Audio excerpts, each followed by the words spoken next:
श्रीमन्नारायण चरणौ शरणं प्रपद्ये। श्रीमते नारायणाय नमः।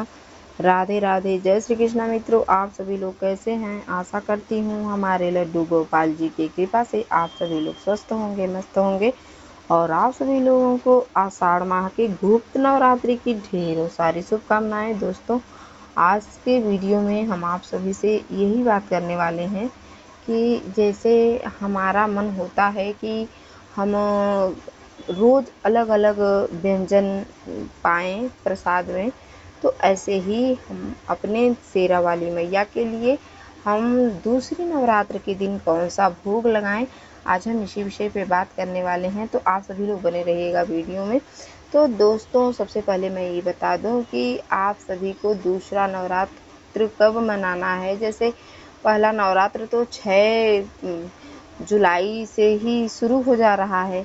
दूसरा नवरात्र है 7 जुलाई को, और 7 जुलाई को हमें सूर्योदय से पहले, वैसे तो हम 9 दिन हम सूर्योदय से पहले जगें, वैसे तो रोज़ ही जगना चाहिए, लेकिन जो विशेष तिथियां होती हैं उस तिथियों पे, जैसे मान लीजिए कोई भी तीज त्योहार, जैसे ऐसे सब तिथियों पे हमें जल्दी जगना चाहिए। तो ऐसे ही कोई भी, जैसे दिवाली हुआ और होली हुआ, ऐसे तैसे त्योहारों पे हम लोग कितना जल्दी जगते हैं। तो ऐसे ही हमें नवरात्रि में 9 दिन हमें सूर्योदय से पहले जगना है और बिस्तर छोड़ना है, और दैनिक दिनचर्या से निवृत्त होने के उपरांत हमें स्नान करने हैं। स्नान करने के उपरांत हम अपने घर में आवें और मंदिर जो है, मंदिर में अपने माता रानी जी के समक्ष एक नारियल तो हम ऐसे रखे ही रहते हैं, ये तो 9 दिन ही रहेगा ऐसे। और माँ को बस भोग में अलग अलग भोग हम 9 दिन 9 प्रकार के ही लगाएं तो सही है, बेटर है। नहीं तो पता चले कि बहुत से लोग क्या करते हैं कि अगर मिश्री का भोग लगा रहे हैं, बस मिश्री ही चलता है पूरा रोज़ सुबह शाम।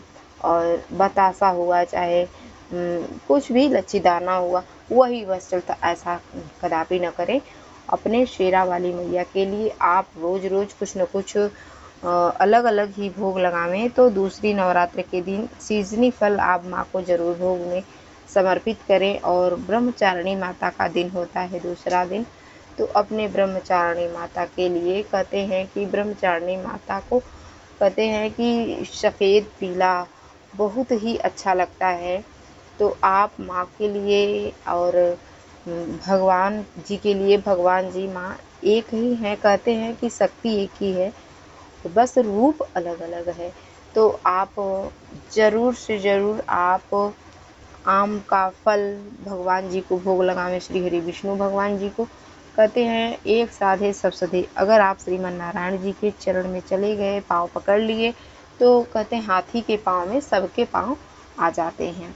तो आप श्री कृष्ण भगवान, अगर आपके घर में स्वयं ठाकुर जी विराजमान हैं, शालिग्राम भगवान जी विराजमान हैं, तो अगर आपके घर में हैं, तो आप भगवान जी को पंचामृत से स्नान करा करके और उन्हें शुद्ध जल से स्नान करावें। शुद्ध जल से स्नान कराने के उपरांत अपने लड्डू गोपाल जी को फिर सुंदर सा शरीर अच्छे से क्लीनता से पोंछ दें। पोंछने के उपरांत गोपाल जी को सुंदर सा वस्त्र धारण कराएं। वस्त्र धारण कराने के बाद अपने गोपाल जी की ज्वेलरी आप रखे हैं, उस ज्वेलरी को आप भगवान जी के समस्त अंगों में आप धारण कराएं।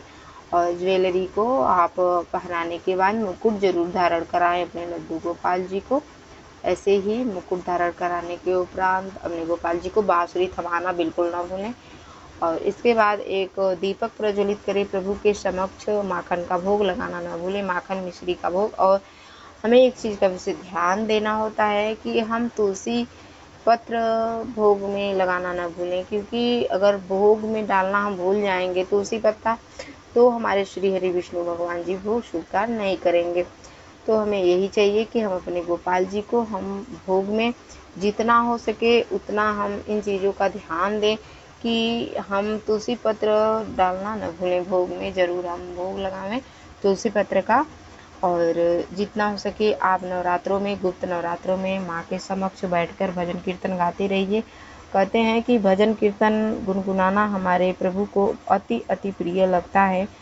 कलयुग जीवन नाम आधारा, सुमिरि सुमिरि नर उतरहि पारा। कहते हैं कि कलयुग में भगवान के नाम से ही कल्याण है, तो आप भगवान जी का ज़रूर से ज़रूर जितना हो सके उतना भगवत नाम जप करें। और माता रानी का भी आप जैसे दुर्गा सप्तशती का पाठ भी आप नवरात्रों में कर सकते हैं। कोई भी जैसे आप सिद्धियां प्राप्त कर सकते हैं। अगर कोई आपकी मिन्नत हो तो आप मिन्नत के अकॉर्डिंग माँ के समक्ष आप अपनी मिन्नत भी रख सकते हैं और माँ के चरणों में आप जो भी आप मांगेंगे माँ ज़रूर सुनती हैं। क्योंकि कहते हैं कि ये जो गुप्त नवरात्रि होता है, गुप्त ही रहने दें बात, जो भी माँ से बोलें। ये नहीं कि माँ को बोल दी अब सबसे ढिढोरा पीट दें कि हम माँ से ये बोले हैं ये बोले हैं, ऐसा बिल्कुल ना करें।